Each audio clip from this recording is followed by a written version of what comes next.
हिंदू धर्म में तो इतना पर्दा है कि वाल्मीकि जी की रामायण अगर आप पढ़ेंगे तो उसमें यहां तक लिखा है कि रामचंद्र जी की पत्नी सीता का जब हरण हुआ और रावण लेके जब भागा तो हनुमान और लक्ष्मण जब तलाश करने के लिए गए तो सीता जी बड़ी चालाक थी, कहीं चप्पल फेंक गई, कहीं नथुनी फेंक गई, कहीं दुपट्टा फेंक गई, कहीं चप्पल फेंक गई, कहीं कड़ा फेंक गई।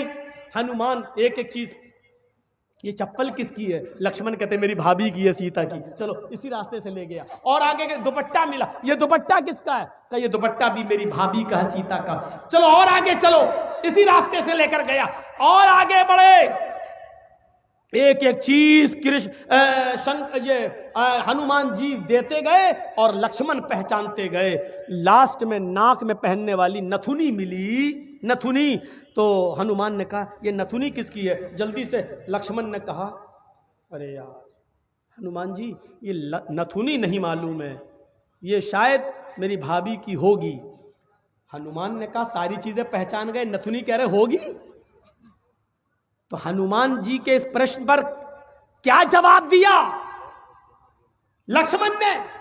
हनुमान जी ये नथुनी अगर मेरी भाभी की थी भी तो मेरी भाभी नाक में पहनती थी, इसलिए मैं नहीं पहचान पा रहा हूं, क्योंकि मैंने आज तक अपनी भाभी का चेहरा नहीं देखा। कहा क्यों? कह वो मेरी भाई की पत्नी है सीता, मेरे भाई की राम की पत्नी है। मैं कौन होता हूं उसको देखने वाला, उस पर नजर डालने वाला, उसके चेहरे को देखने वाला? गौर करो, रामचंद्र जी के भाई लक्ष्मण ने अपनी सगी भाभी सीता जी का चेहरा नहीं देखा, देवर ने भाभी का चेहरा नहीं देखा। ये हिंदू धर्म की मनुष्य आज वाल्मीकि रामायण आज तक कह रही है, आज तक ये सबसे पुरानी रामायण है वाल्मीकि की, जो 2000 साल पहले लिखी गई है। आज तक उसके अंदर ये लिखा है कि राम के छोटे भाई लक्ष्मण ने सीता का चेहरा नहीं देखा। आज भी बहुत सी सभ्य समाज की स्त्रियां जब ट्रेनों में हिंदू की सफर करती हैं तो आप देखिए साड़ी पहनकर ऐसे लंबा घूंघट ऐसे मार लेती हैं, चेहरा नहीं खोलती हैं वो ट्रेनों में और बसों में। आज भी सभ्य समाज की उसी वाल्मीकि रामायण पर अमल करते हुए वो किसी को अपना चेहरा दिखाना गवारा नहीं करती। अल्लाह की मार ऐसी पड़ी, कल तक जो पर्दे का चेहरा छिपाने का मजाक उड़ाते थे, आज अल्लाह ने सबके चेहरे छिपा दिए। छिपाओ, डालो मास्क अपने मुंह पर। बहुत बंदरियां बनी फिरती थी अमेरिकन, चुड़ैल जैसे मुंह लिए भेजे। ये खूबसूरत होती थोड़ी है आपको जैसा लगता है। अगर बारिश हो जाए ना सड़क पर बाजारों में तो इनका सारा क्रीम और पाउडर धुल जाएगा, इनकी औलाद इनको नहीं पहचान पाएगी कि मेरी अम्मा कहां गई। आप जिनके पीछा कर रहे हैं ये तो लिपस्टिक और क्रीम और पाउडर से लगती है 60 साल। आपको यकीन बता, मेरे इलाके का वाकया बता रहा हूं मैं आपको। 60 साल की बुढ़िया ने पहन लिया बुर्का, और खूबसूरत बुर्का, डिस्को बुर्का, फूल उल चढ़े हुए। अब 60 साल की बुढ़ी बेचारी चल रही है, बुर्का देखकर एक नौजवान उसका पीछा करने लगा। इतना खूबसूरत बुर्का था वो, नौजवान उसका पीछा करने लगा, चलने लगा। इसने पीछे मुड़ के देखा कोई लड़का मेरा पीछा कर रहा है, और लड़का ये समझा कि धीरे धीरे चल रही है, शायद मेरी वजह से लाइन दे रही है। वो अपने बुढ़ापे की वजह से धीरे धीरे चल रही थी, कमजोरी की वजह से। लड़का समझा लाइन दे रही है। थोड़ी देर के बाद जब ये आगे पहुंचा, लड़का और औरत, वो बुढ़िया समझ गई कि कमीना मेरे पीछा कर रहा है, तो उसने नकाब खोल दिया। खूबसूरत नकाब, बोल बूढ़े लगे, नकाब खोल के कहती बेटा मेरा पीछा क्यों कर रहा है, मैं तो तेरी अम्मा की उम्र की हूँ। कब वक्त 2 घंटे की मेरी मेहनत बेकार कर दी बुढ़ी ने, हमें क्या मालूम खोदा पहाड़ निकली चुईया। तो लड़के को भी गुस्सा आया, कहने लगा अरे अम्मा हम अपने लिए नहीं अपने अब्बा के लिए ढूंढ रहे थे। सोचा कुछ तो कह दूं इस बुढ़िया को, इस उम्र में तू इतना खूबसूरत बुर्का पहन के जा रही है, फूल सजे हुए। लड़का सोचने लगा जब बुर्का इतना खूबसूरत है तो बुर्के वाली कितनी खूबसूरत होगी, लगा उसका पीछा करते हैं। लक्ष्मण ने अपनी भाभी का चेहरा नहीं देखा। हर पढ़िए हदीस, अय अल्लाह के रसूल अराइतल हमवा या रसूल अल्लाह, अय अल्लाह के नबी देवर के बारे में आपका क्या ख्याल है? क्या मैं देवर से पर्दा करूं? एक ही घर में होते हैं, देवर और जेठ का आना जाना रहता है, हमारे अपने रिश्तेदारों का आना जाना रहता है। आए अल्लाह के नबी, क्या मैं देवर से भी पर्दा करूं? अल्लाह के नबी का जवाब ये था, हाँ दूसरों से पर्दे में कुछ कमी हो जाए तो चलेगा, दूसरों से पर्दे में कोई कमी हो जाए तो चलेगी, लेकिन देवर से पर्दे में कमी नहीं होनी चाहिए।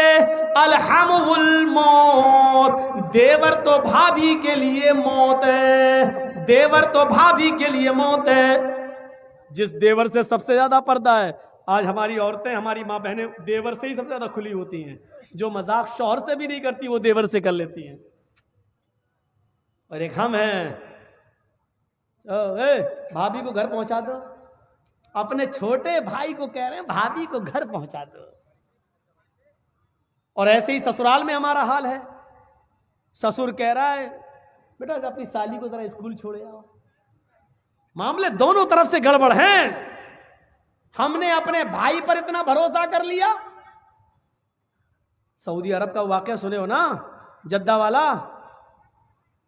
एक औरत बेचारी दर्द से कराह रही थी, दर्द से, और जद्दा के टैक्सी ड्राइवर बेचारा, उसको कोई कस्टमर नहीं मिला तो वो रुमाल मुंह पे डाल के लेटा हुआ था। जल्दी से औरत आई उसके पास, देखिए मुझे दर्द से हो रहा है, बच्चे की पैदाइश की तकलीफ, जरा कोई करीब के हॉस्पिटल में लेके चलो, मुझे जल्दी से इलाज के लिए जाना है। ड्राइवर ने देखा, टैक्सी ड्राइवर ने, उसने कहा भाई औरत परेशान है, पेट बड़ा। उसने जल्दी से टैक्सी खोली, आओ बहन बैठो। उसने जल्दी से बिठाया और चल दिया। जद्दा के हॉस्पिटल में लेके पहुंचा और उसमें एंट्री होती है, तुम लेके आए हो? हाँ,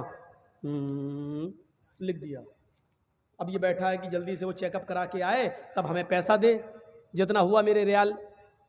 उधर पता चला साहब उसको एडमिट कर लिया गया है, अभी वो 2-3 दिन रहेगी, आप उसके साथ आए हैं? इसने कहा जी। कहा ठीक है, उसको एडमिट कर लिया गया है। और उसने सोचा कि चलो अब हम चलें, 1-2 दिन के बाद आऊँगा, देख लूँगा अगर बच्चा अच्छा पैदा, अभी इतनी जल्दी छुट्टी थोड़ी हो जाएगी, डिलीवरी का मामला है, जब गुजरूंगा तब ले लूँगा पैसा। ऐसा वो चला गया। ये घर में जैसे ही लेटा, इशा के बाद सोया, फजर की नमाज जमात के साथ पढ़ने जाता था और फजर के बाद टैक्सी चलाता था।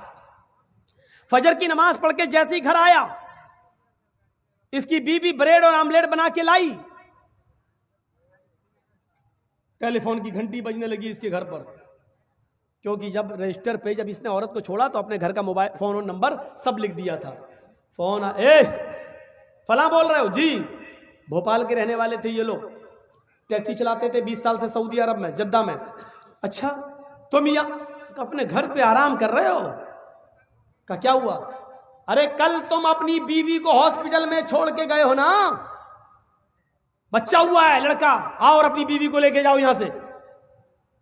कहता है डॉक्टर दिमाग तुम्हारा ठीक है? बीवी? अच्छा हुआ ये फोन मैंने उठाया, कहीं मेरी बीवी ने उठाया हुआ होता तो कयामत आज ही आ गई होती। कहा आ रहे हो या मैं पुलिस भेजूं तुम्हारे घर? जिस औरत को यहाँ एडमिट कराने आए हो उसने कहा वही मेरा शौहर था जो यहाँ छोड़ के गया है। मैं आ रहा हूं, तेरा सत्यानाश जाए चुड़ैल डाइन। उसने टैक्सी चलाई और धर से चलाता हुआ चला गया। कहने लगा क्या बदतमीजी है? उसने कहा तुम मुझे छोड़ के चले गए, तुम्हें शर्म नहीं आई? मैं कितनी परेशान रही। रोना शुरू कर दिया। औरत के आंसुओं में भी बड़ी ताकत होती है। वो कहने लगा ये क्या बदतमीजी है? डॉक्टर साहब ये मेरी बीवी नहीं है। डॉक्टर साहब नोक झोंक तो सब घरों में हो जाती है, थोड़ी सी लड़ाई हो गई, हमें यहाँ छोड़ के चला गया। नहीं मैं ये बेटा अरे मेरा नहीं है, चलो अपने घर के झगड़े अपने घर में खत्म करो, चलो। उसने कहा ऐसा है चेकअप कर लो। चेकअप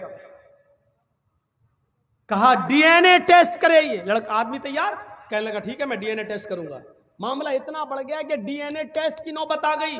जब इसका ब्लड निकाला जाने लगा और लड़के का ब्लड, तब औरत क्या कहती है डॉक्टर साहब डीएनए टेस्ट कर लीजिए, लेकिन मशीन कभी कभी गलत रिपोर्ट भी दे देती है।